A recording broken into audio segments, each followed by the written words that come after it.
Kevin Wilson's life was a carousel of monotony. Every day spun the same predictable cycle: a boring 9-to-5 job at a logistics company, a frozen dinner microwaved to perfection, and a couple of beers while binge-watching reruns of shows he no longer enjoyed. At 28, Kevin was at a crossroads. He had dreams once, big, sprawling ambitions, but they'd been swallowed whole by the drudgery of adulthood.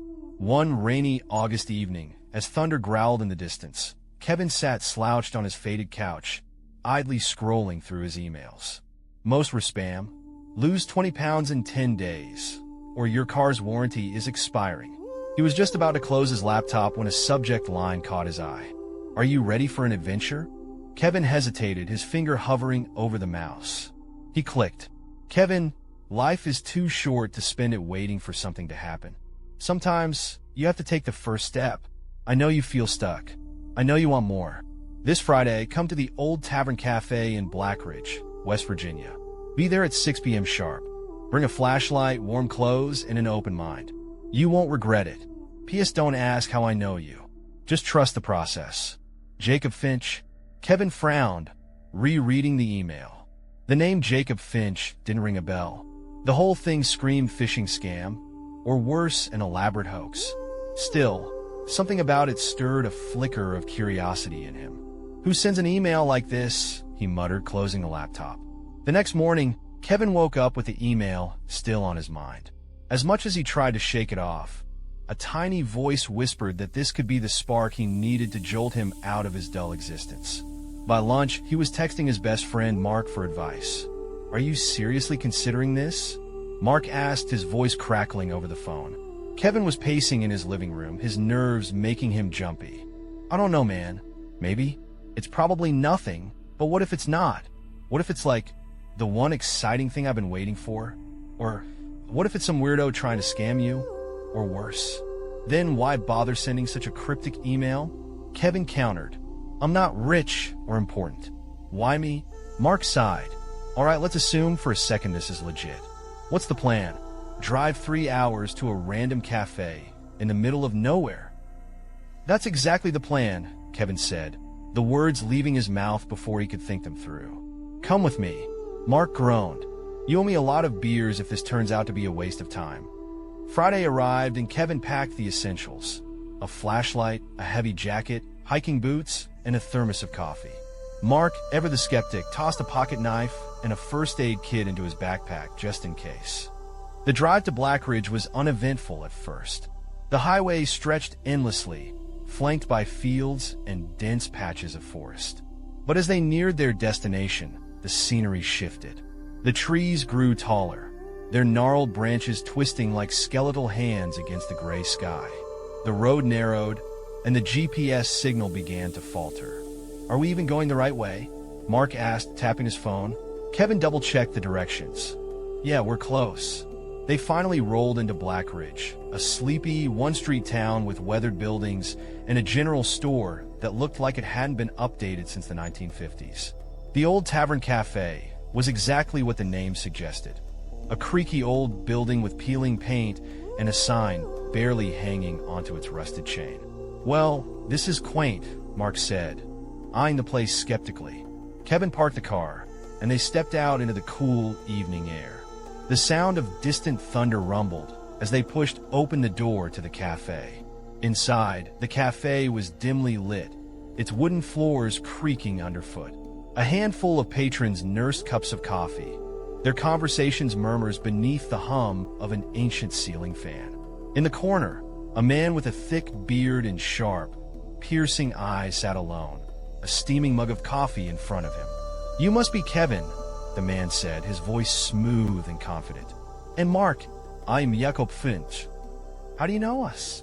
Kevin asked, taking a seat. Jacob smiled, his expression unreadable. Let's just say I have a knack for finding people who need something more in their lives. Mark snorted. So what's this all about? Some kind of self-help retreat? Not quite, Jacob replied. This is a journey, a chance to break free from the ordinary and experience something extraordinary. But I'll warn you now, it's not for the faint of heart. Kevin leaned in, his curiosity piqued. What kind of journey? Jacob gestured toward a map laid out on the table. It depicted a dense forest with winding trails and strange symbols scrawled in the margins. "This is the Dark Woods," Jacob explained. "Locals avoid it like the plague, but hidden within is something ancient, something powerful. The few who've entered and returned say it changes you." Mark crossed his arms. "Sounds like a ghost story. Call it what you want," Jacob said. "But if you're brave enough to come with me, you'll find out the truth for yourselves." Kevin's heart raced. The rational part of his brain screamed at him to leave, but the pull of adventure was stronger.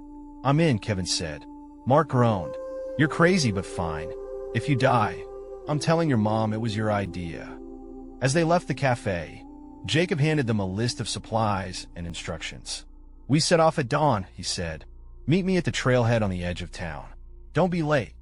That night, Kevin lay awake in the motel bed, staring at the cracked ceiling. A mix of fear and excitement churned in his stomach. He couldn't shake the feeling that tomorrow would be the beginning of something life-altering. The forest was calling, and Kevin was ready to answer. The arrival in Blackridge. Dawn broke over the sleepy town of Blackridge, the pale sunlight filtering through a low mist that clung to the ground.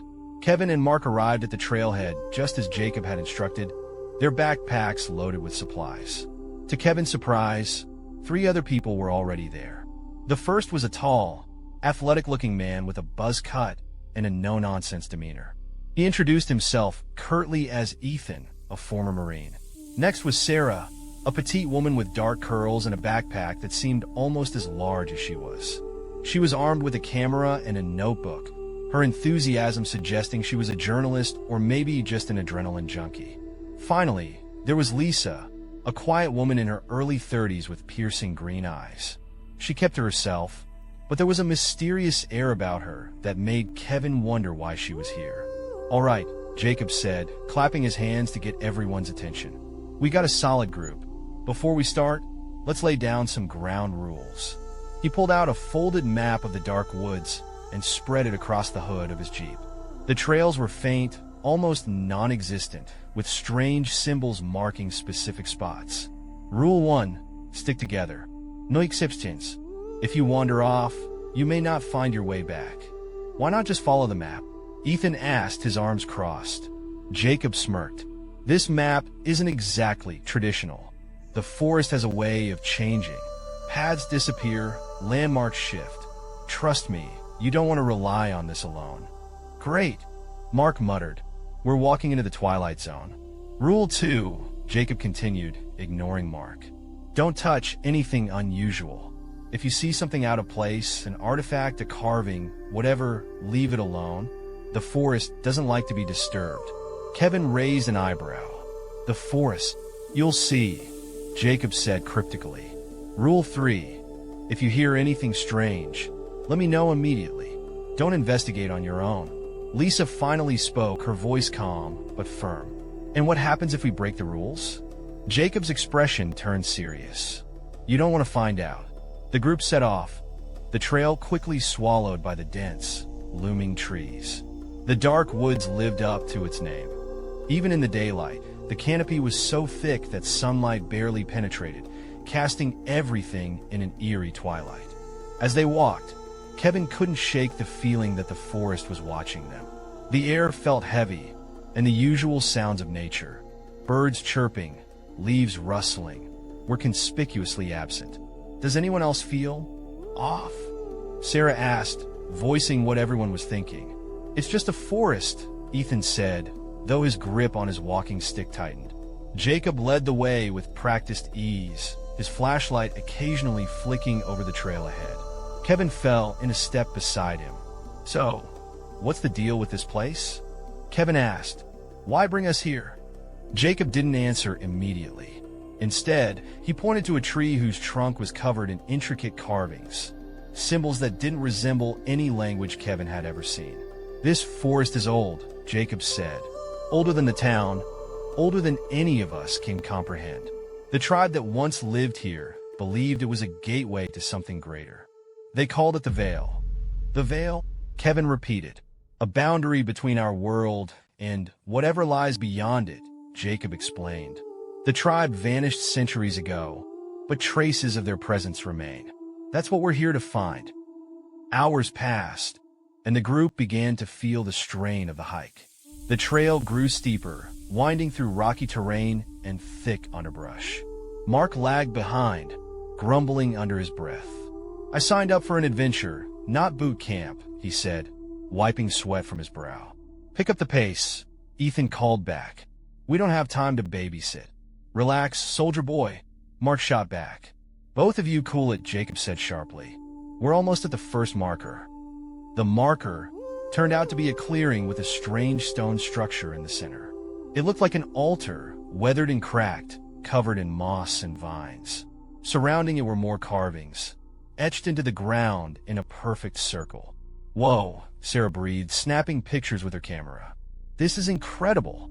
"It's also creepy as hell," Mark said, keeping his distance. Jacob knelt by the altar, brushing away some of the moss to reveal a symbol, a spiral surrounded by jagged lines. "This is one of the keys," he said. "There are 5 of them scattered throughout the forest.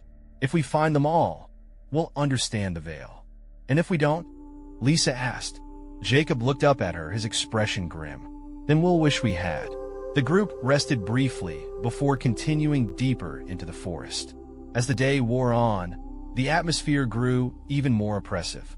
Shadows seemed to stretch and twist unnaturally, and the faint sound of whispers began to follow them. At first, Kevin thought it was just the wind, but the whispers grew louder, more distinct. "Did anyone else hear that?" he asked, his voice barely above a whisper. Sarah nodded, clutching her camera tightly. "It sounded like voices."